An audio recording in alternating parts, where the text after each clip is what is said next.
नमस्कार दोस्तों।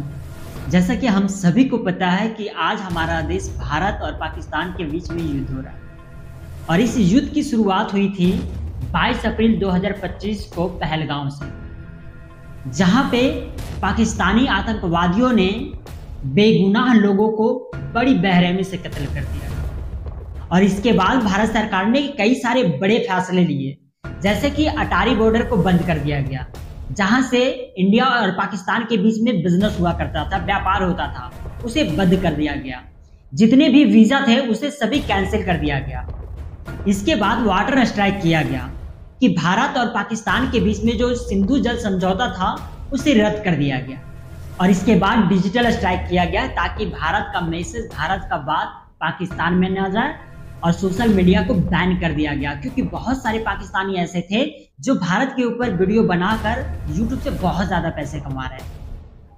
बट भारत की 140 करोड़ जनता सरकार के इस फैसले से खुश नहीं है।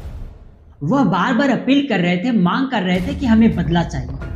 और इसी वजह से भारत सरकार ने 6 से 7 मई की रात एक ऑपरेशन जारी किया, जिसका नाम था ऑपरेशन सिंदूर। और दोस्तों, इस ऑपरेशन का नाम ऑपरेशन सिंदूर इसलिए रखा गया क्योंकि पहलगाम में जिन औरतों से उनका सुहाग छीन लिया गया, उनकी मांग से सिंदूर छीन ली गई, और इसी ऑपरेशन सिंदूर के तहत आतंकवादियों से बदला लिया जाएगा। इसीलिए इसका नाम ऑपरेशन सिंदूर रखा। और दोस्तों, इस ऑपरेशन को लीड करने के लिए भारत की 2 बेटियों को चुना गया, जिसमें से पहला का नाम कर्नल सूफिया कुरैशी है और दूसरा का नाम विंग कमांडर व्योमिका सिंह है, जो एयरफोर्स से है।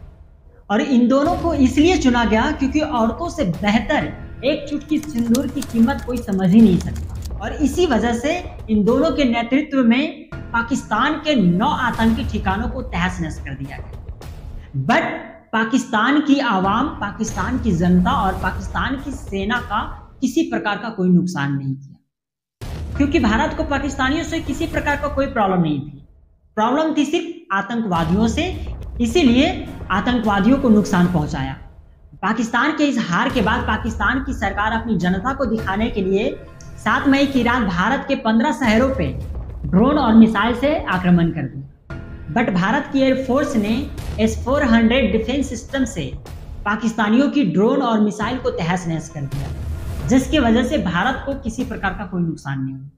और दोस्तों, भारत सरकार पाकिस्तान से किसी प्रकार का कोई युद्ध नहीं चाहता था, बट पाकिस्तान की इस हरकत की वजह से भारत सरकार को गुस्सा आया और जवाब में 8 मई की रात तकरीबन 12:45 में पाकिस्तान की घरों में घुसकर पाकिस्तान की लाहौर, कराची और रावलपिंडी में ड्रोन और राफेल से आक्रमण कर दिया, जिसके वजह से लाहौर, कराची और रावलपिंडी पूरी तरीके से तहस नहस हो गई। और इसके बाद भारत सरकार ने ऐलान कर दिया कि पाकिस्तानी अगर दोबारा तुम किसी प्रकार का भारत के ऊपर में हमला करते हो या फिर कोई गलती करते हो, तो इस बार पाकिस्तान में कराची से लेकर लाहौर तक, रावलपिंडी से लेकर इस्लामाबाद तक मातम से गूंज उठेगी। और फाइनली दोस्तों, मैं आप लोगों से एक रिक्वेस्ट करना चाहूँगा कि आप जो फेसबुक और व्हाट्सएप पे स्टोरी या स्टेटस डाल रहे हैं, वहाँ पे आप अपनी फीलिंग्स ना डालकर आप भारतीय सेनाओं के लिए भगवान से दुआ मांगिए, प्रार्थना कीजिए कि उनकी रक्षा करें और दुश्मनों का डटकर मुकाबला करें। क्योंकि मेरे दोस्त, हम अपने फैमिली और परिवार के साथ में सुरक्षित हैं, और अगर चैन की नींद सो रहे हैं तो उसका श्रेय सिर्फ और सिर्फ भारतीय सेनाओं को जाती है। तो दोस्तों, हम लोग ज़्यादा तो उनके लिए नहीं कुछ कर सकते हैं, बट दुआ तो जरूर कर सकते हैं। इसलिए मेरे दोस्त, आप लोगों से मेरा रिक्वेस्ट है कि इस वीडियो को ज़्यादा से ज़्यादा लोगों तक शेयर कीजिए, ताकि हर एक भारतीय अपने स्टेटस पे, अपने स्टोरी पे, जब तक इंडिया और पाकिस्तान के बीच में युद्ध हो रहा है ना, वो हमारे सैनिकों की लंबी उम्र की कामना करें। जय हिंद।